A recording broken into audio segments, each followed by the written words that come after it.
Ils ont annoncé la restructuration du service à 9 heures. J'étais censé diriger la nouvelle division. J'avais rédigé chaque plan qui l'avait rendu possible. Au lieu de cela, mon manager, Ethan Brooks, m'a coupé en plein milieu de la réunion, affichant un sourire satisfait en se proclamant l'architecte de mon travail. Mon titre a été effacé en temps réel et la salle a applaudi comme si je n'existais pas. C'est à ce moment-là que j'ai cessé de me défendre pour commencer à préparer sa chute. Car ce qui avait commencé comme sa victoire s'est transformé en sa propre destruction publique. Avant de poursuivre mon histoire, dites-moi, d'où regardez-vous cette vidéo? N'oubliez pas d'aimer et de vous abonner. Croyez-moi, vous voudrez savoir comment tout cela va se dérouler. La salle de réunion sentait légèrement le café brûlé et l'odeur âcre du tonnerre, décor habituel de ce qui aurait dû être le moment décisif de ma carrière. Pendant des mois, j'avais vécu à l'intérieur de ce projet, des nuits entières à peaufiner la stratégie d'entrée sur le marché, des week-ends passés à redessiner les modèles financiers jusqu'à ce qu'ils soient impeccables, chaque détail testé, corrigé, perfectionné. C'était mon travail, la sueur de mon équipe, mon plan directeur destiné à ouvrir notre division à un tout nouveau marché. Ce matin-là, les cadres entraient un à un, tablette en main, parlant à voix basse. J'étais assis à la grande table, répétant mentalement ce que je dirais quand ils annonceraient ma nomination à la tête de la nouvelle division. Ce n'était pas un rêve, les RH me l'avaient laissé entendre. Mes collègues le murmuraient déjà comme un fait acquis. Je le méritais, et tout le monde le savait. Puis Ethan Brooks, mon manager, s'éclaircit la gorge. Il arborait ce rictus, celui qu'il portait lorsqu'il s'apprêtait à mentir avec assurance. La direction a décidé, dit-il d'un ton fluide, que j'occuperai le poste de directeur pour cette nouvelle expansion. Je poursuivrai le cadre stratégique que j'ai construit avec tant de détermination. Le mot « je » tombait comme un marteau, encore et encore. Ce cadre n'était pas le sien. Chaque cadre présent avait vu mon nom sur les ébauches, mes initiales dans les marges, mes courriels envoyés au milieu de la nuit. Mais personne ne le corrigea. Les applaudissements commencèrent poliment, puis plus fort, les dirigeants hochant la tête comme s'ils le croyaient. Mes propres mains me trahirent, se joignant à ces applaudissements, leur écho résonnant contre mes côtes. Mon sourire était si fragile qu'il aurait pu se briser. Ethan croisa mon regard une fraction de seconde, et j'y vis ce reflet, celui de quelqu'un persuadé de ne pas seulement m'avoir battu, mais effacé. À cet instant, l'humiliation n'était pas seulement publique, elle était chirurgicale. Mon nom avait été arraché de ma propre création. La gorge sèche, je ne dis rien. Je m'appuyais contre mon siège, masque intact, tandis qu'Ethan savourait la lumière. On parla de sa vision. On le qualifia de bâtisseur. On déclara qu'il avait dirigé avec innovation. Chaque phrase sonnait comme un vol enveloppé de louanges. J'eus envie de me lever, de claquer le classeur de brouillon sur la table, de montrer les dates, les signatures, la longue traînée de preuves. Mais qu'est-ce que cela aurait fait de moi, un subalterne amer, avide de miettes de reconnaissance? C'est ainsi qu'il aurait façonné le récit. À la place, je hochai la tête, image de la grâce professionnelle, et le félicitai. Ma voix ne trembla pas. Mon sourire ne vacilla pas. Personne ne vit mes phalanges blanchir autour du stylo que je tenais. L'humiliation s'enfonçait profondément, mais sous elle, une nouvelle couche de détermination commençait à se former. Ethan croyait que les applaudissements signifiaient la sécurité, que la salle avait scellé son récit comme vérité. Ce qu'il ne voyait pas, c'est que j'avais déjà quitté la lumière qu'il pensait posséder. J'avais déjà commencé à démonter sa victoire pièce par pièce, et je veillerai à ce que, lorsque l'effondrement viendrait, il porte uniquement sa signature. Le lendemain matin, je pénétrai dans les bureaux comme si rien n'avait changé, bien que l'humiliation de la veille brûlât encore sous ma peau comme une marque au fer. Je félicitai Ethan devant l'équipe, allant même jusqu'à lui proposer mon aide pour faciliter sa transition dans son nouveau rôle. Il rayonnait, persuadé que j'avais accepté la défaite, persuadé que je continuerais de graviter autour de lui comme s'il était le centre du monde. Cette illusion était exactement ce dont j'avais besoin. Je cessai de prendre la parole en réunion. Lorsque les questions m'étaient adressées, je les renvoyais vers lui. Quand les collègues venaient l'un chercher des conseils, je les dirigeais doucement vers son bureau. Je me rapetissais volontairement, laissant les contours de ma présence s'estomper. Cela ne prit pas longtemps. On cessa de me consulter. On cessa de m'observer. Et c'était précisément le but. L'attention est l'ennemi des plans silencieux. Plus je devenais invisible, plus mes mouvements étaient sûrs. Je laissais Ethan croire qu'il m'avait brisé, que je m'étais résignée à un rôle secondaire, pendant qu'il paradait dans les couloirs, serrant des mains, revendiquant la paternité de prévision qu'il était incapable d'interpréter sans mes notes. Aux yeux d'un observateur distrait, je paraissais être un lieutenant obéissant, loyal et effacé. Mais l'invisibilité est un masque plus tranchant que l'acier. Tandis qu'Ethan s'élevait dans le vacarme, je me réfugiais dans le silence. Mon agenda afficha soudain plus de journées de télétravail. Mes soirées au bureau s'étiraient plus longtemps après le départ des autres. Dans l'ombre, je cartographiais les rapports, les présentations et les tableaux financiers qui porteraient bientôt sa signature. Je connaissais chaque faille qu'il ignorait, chaque vide de compétences qu'il n'avait même pas conscience d'abriter. Mon absence du devant de la scène m'offrait une couverture idéale pour agir librement, pour semer des graines là où personne ne songeait à regarder. Et plus Ethan me faisait confiance pour gérer les détails, plus il s'approchait du précipice, inconscient que le sol sous ses pieds avait déjà commencé à céder. Une fois devenu invisible, j'ai entamé le véritable travail de semaille. Ethan voulait contrôler chaque chose, mais la vérité, c'est qu'il ne comprenait rien au mécanisme des données que nous faisions remonter jusqu'à la direction. Les chiffres, pour lui, n'étaient qu'un décor à ses discours, des accessoires destinés à mettre en valeur son charisme. Il me demandait mes brouillons, et je les lui donnais. Seulement, ce n'étaient plus les versions impeccables que je produisais autrefois.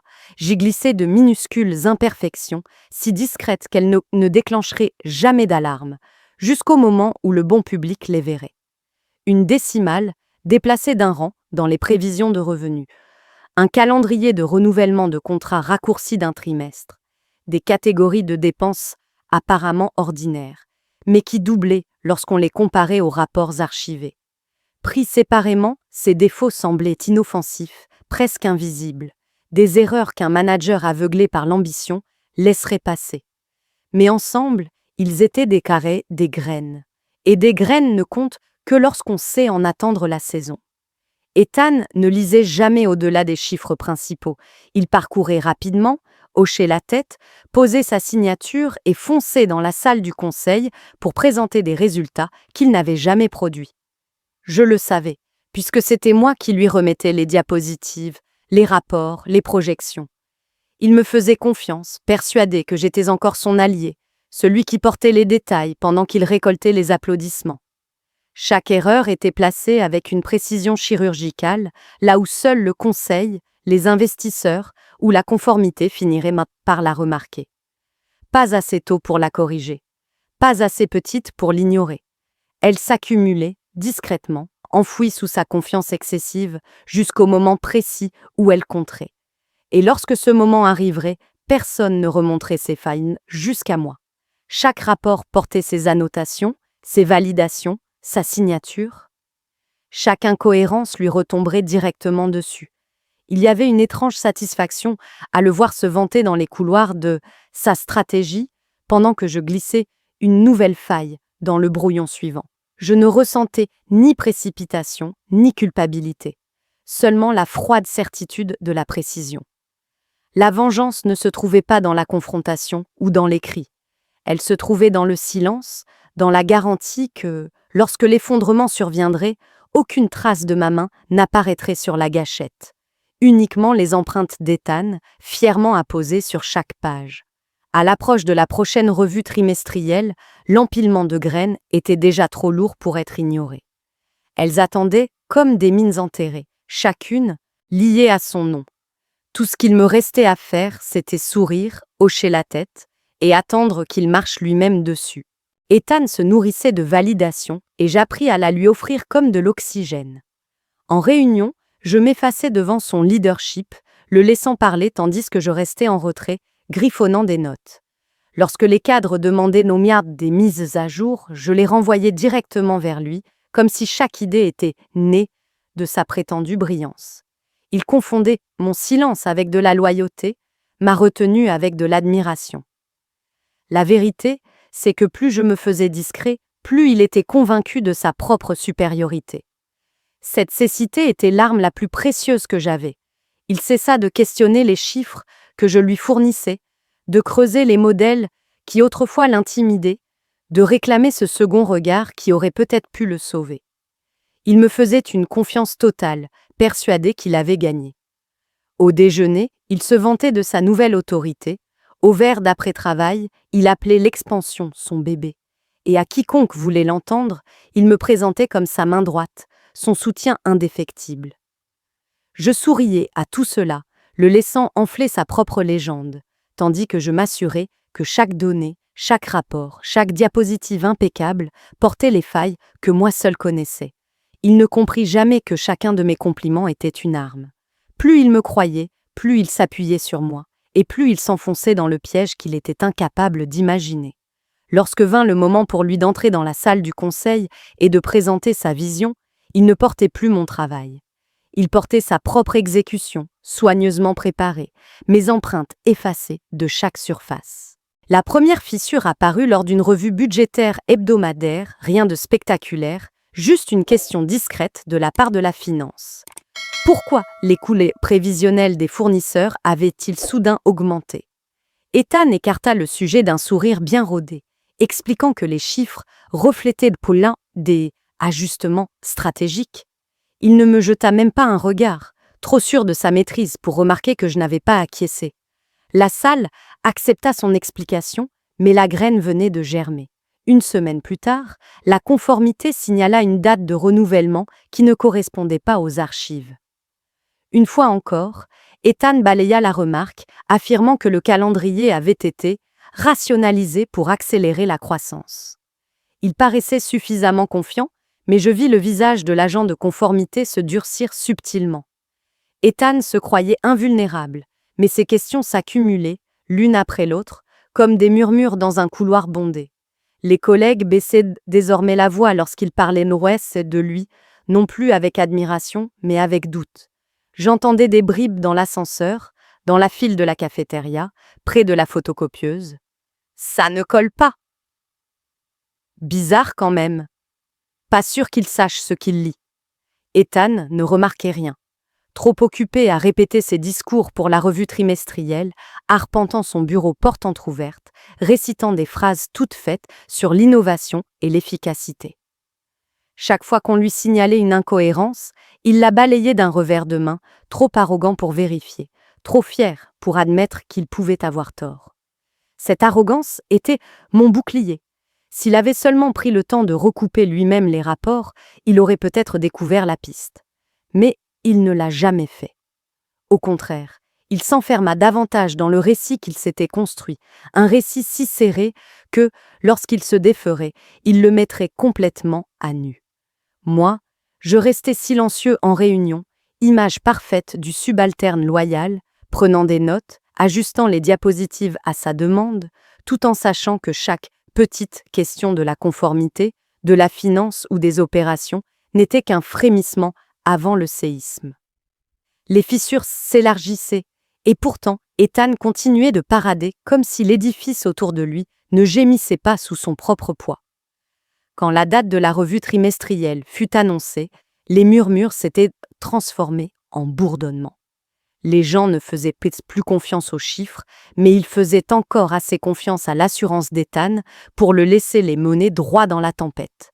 Je savais que ce silence ne durerait pas.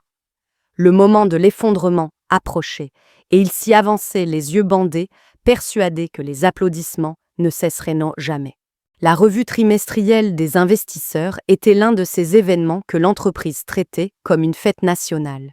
Costumes impeccables, coiffures soignées, chaque siège de la grande salle de conférence occupé par une tension fébrile. Ce n'était pas un simple bilan interne, c'était diffusé en direct aux investisseurs, aux actionnaires et à chaque employé, disposant d'un identifiant. Des carrières s'y faisaient, des réputations s'y brisaient aussi. Ethan entra comme un politicien le soir des élections, souriant, serrant des mains, remerciant les cadres comme si l'empire pour lequel nous travaillions était sa scène personnelle. Il avait répété ce moment à l'infini, enfermé dans son bureau store baissé, récitant ses points clés comme des versets sacrés. J'étais assis près du premier rang, carnet ouvert, visage neutre, invisible comme toujours. Ethan ne me regarda pas. Il n'en avait pas besoin. À ses yeux, j'étais déjà devenue partie du décor, la poutre de soutien qu'on ne remarque pas, mais sur laquelle tout repose. Les lumières s'éteignirent, la première diapositive s'afficha, et sa voix emplit la salle avec ce ton assuré qu'il aimait tant. Les 10 premières minutes se déroulèrent sans accroc. Il servit de grandes promesses de croissance, d'expansion, de vision. Mais bientôt, les chiffres commencèrent à se fissurer. Derrière lui, un graphique montrait des dépenses fournisseurs doublées, sans explication claire. Une main se leva. « Pouvez-vous clarifier » demanda un investisseur. Ethan sourit, écarta la question et poursuivit. Mais la diapositive suivante le trahit à nouveau. Des renouvellements de contrats condensés en trimestres inexistants, des dates impossibles à justifier. Une autre question fusa, plus incisive. La voix d'Ethan se brisa un instant avant qu'il ne recouvre son assurance vide. Je vis perles de sueur à son col. Puis vinrent les prévisions financières, celles que j'avais soigneusement ajustées, un point décimal déplacé, une projection subtilement faussée pour s'écrouler à l'examen. La salle devint agitée. Les investisseurs se penchaient en avant, les cadres remuaient sur leurs sièges, les murmures s'élevaient, ça ne colle pas. Vérifiez les archives. D'où sortent ces chiffres? Ethan tenta de foncer malgré tout, sa voix plus forte mais plus fragile. Son neveu, assis au fond avec sa tablette, pâlissait, faisant défiler frénétiquement des données de secours qui n'existaient pas. Chaque question frappait plus durement, lacérant l'illusion qu'il avait bâtie. « Vous suggérez une croissance de 30% sans nouveaux clients ?» lança un investisseur. « Pourquoi vos calendriers de renouvellement ne correspondent-ils pas à ceux du trimestre précédent ?» enchaîna un autre. Les réponses d'Ethan devinrent paniquées, tournant en rond, ne faisant qu'alimenter les soupçons. Son ton autrefois rodé se fissura sous le poids de faits qu'il ne pouvait défendre. Puis vint la diapositive que je savais fatale, un écart de plusieurs millions entre les revenus prévus et les dépôts réels, trop vastes pour être excusés, trop flagrants pour être dissimulés. Un souffle d'incrédulité parcourut la salle. Le CFO se pencha, mâchoire crispée, et lança d'une voix glaciale qui résonna dans chaque micro. « Ethan, qui a validé ces chiffres ?» Silence. Ethan balbutia, regarda autour de lui, puis bredouilla. « Ces rapports m'ont été fournis. » Le CFO le coupa net. « Des rapports avec vos corrections, votre signature, votre responsabilité. » Les investisseurs explosèrent en questions qui se chevauchaient. Le direct capta chaque seconde de sa déchéance, son costume assombri par la sueur, ses mots dissous dans l'incohérence, son visage effondré dans la panique. Moi, je ne bougeais pas. Je restais assis, stylo en main, regard fixe, observant son naufrage sous les projecteurs. Ce n'était pas du sabotage, c'était de la propriété. Chaque erreur, chaque faille, chaque incohérence portait son nom gravé en travers. Les applaudissements dont il s'était nourri s'étaient muets en silence, brisés seulement par les exigences de réponse qu'il ne pouvait donner. Quand la dernière diapositive s'éteignit, Ethan n'était plus un leader dominant la salle. Il n'était plus qu'un fardeau exposé devant toute l'entreprise et chaque investisseur connecté. L'implosion ne fut pas une explosion. Ce fut un effondrement lent, brutal, chaque erreur l'entraînant plus bas, jusqu'à ce qu'il ne reste rien d'autre que les débris de son ego éparpillés sur la scène. À la fin de la semaine, les bureaux bourdonnaient d'une énergie d'un tout autre genre. Ce qui avait été le royaume d'Ethan n'était plus qu'un champ de ruines silencieux, ponctué seulement de chuchotements sur sa démission et les mesures d'urgence. Le communiqué officiel affirmait qu'il avait quitté son poste pour raisons personnelles, mais personne dans l'immeuble n'y croyait. Tous l'avaient vu s'effondrer en direct, la sueur, les balbutiements, les chiffres qui s'écroulaient sous son nom. Les RH réagirent vite, me demandant discrètement de prendre temporairement la supervision des projets qu'Ethan avait laissés derrière lui. Ils présentèrent cela comme une solution provisoire, un pont, en attendant que le conseil nomme quelqu'un d'autre. Je ne discutais pas.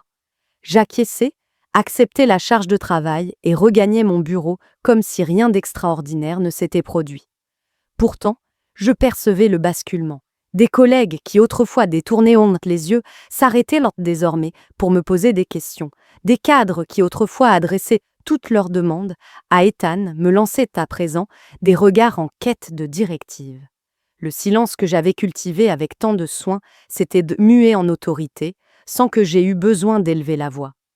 Ethan avait disparu, arraché du bâtiment comme s'il n'avait jamais existé, et moi je restais là, solide, impassible, le seul à comprendre depuis toujours à quel point son empire n'avait été qu'une façade fragile. Un mois plus tard, le conseil transforma ma supervision temporaire en fonction officielle, faisant glisser le nouveau titre sur la table, directeur de la stratégie. Mon nom figurait là où le sien avait été inscrit autrefois, non volé, non emprunté, mais enfin reconnu. Je ne célébrais pas, je ne me vengeais pas, j'acceptais simplement, calme et maîtrisé.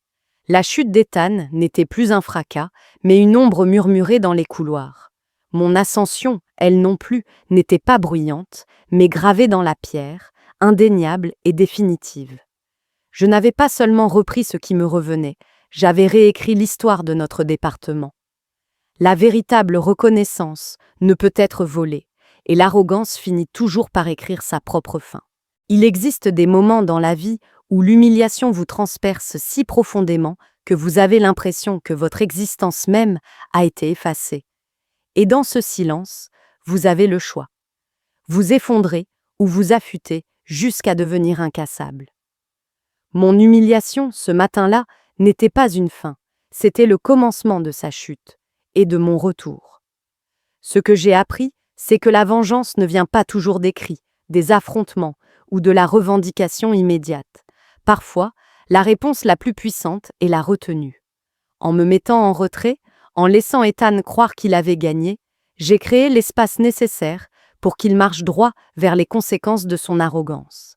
Sa chute n'a pas été provoquée par la force brute, mais par sa propre cécité, redirigée par ma précision silencieuse.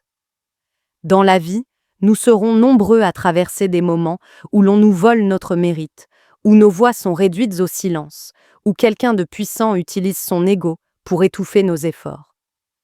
La leçon n'est pas que nous devons toujours riposter avec violence, mais que nous pouvons choisir notre terrain. La patience, la stratégie et la clarté d'objectif peuvent transformer une trahison en opportunité pour que la vérité éclate d'elle-même. L'arrogance aveugle les voleurs. Le temps les démasque. Pour moi, la véritable victoire n'a pas été sa démission, mais ma progression régulière ensuite, le respect venu sans bruit, mais gravé dans la durée. La morale est simple. La véritable reconnaissance ne peut être volée. Elle attend seulement le moment juste pour surgir. Et si la vengeance ne doit jamais nous consumer, il y a une dignité à s'assurer que ceux qui effacent les autres soient non confrontés aux conséquences de leur choix. Comment commencer dès aujourd'hui 1. Notez un domaine de votre vie où vous avez été ignoré ou sous-estimé. 2. Demandez-vous quelle force discrète vous pouvez mobiliser plutôt que de réagir par la colère. 3. Identifiez une petite action pour prouver votre valeur sans l'annoncer, laissez vos résultats parler. Et vous? Avez-vous déjà été oublié ou éclipsé et trouvé votre propre chemin pour retrouver votre dignité? Partagez votre histoire dans les commentaires, abonnez-vous pour plus de contenu et continuons cette conversation ensemble.